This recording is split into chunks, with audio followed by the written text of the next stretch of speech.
देखा कि मंत्र लेने में रुचि नहीं है, क्योंकि पुत्र पधारा। शोक और उस समय मंत्र। देवर्षि नारद जी ने आकर्षण किया उस जीवात्मा का जो पुत्र के रूप में आई थी।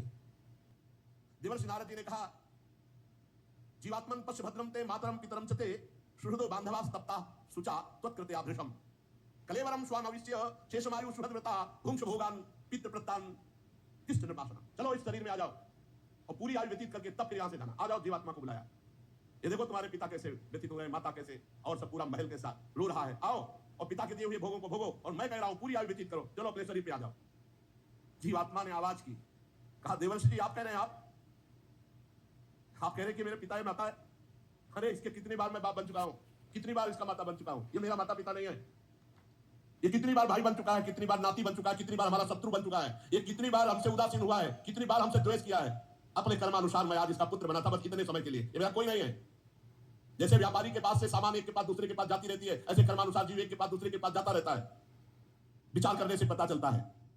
4 दिन इसके यहां जन्म ले लिया, हाय हाय करके कह रहा है मेरा पुत्र, मेरा पुत्र।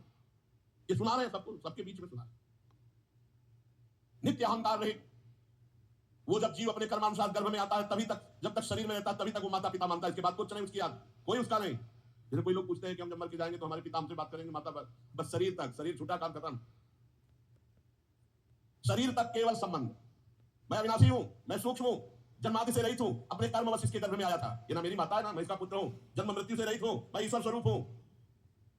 ना तो मेरा कोई प्रिय है, ना कोई अप्रिय है, ना मेरा कोई अपना है, ना कोई पराया है, ना कोई हित है, ना कोई अहित है, ना कोई मित्र है, ना कोई शत्रु है। मैं सबसे उदासीन, मैं अद्वितीय हूं।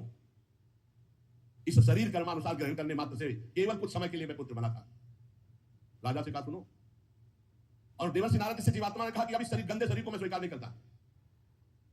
राजा ने कहा कि जाओ जाओ। मोह नष्ट हो गया, क्योंकि जब ज्ञान की बात सुनी, जीवात्मा ऐसा कहकर अंतर ध्यान हो गया। राजा का मोह बंधन कटा, फिर उन्होंने मंत्र लिया।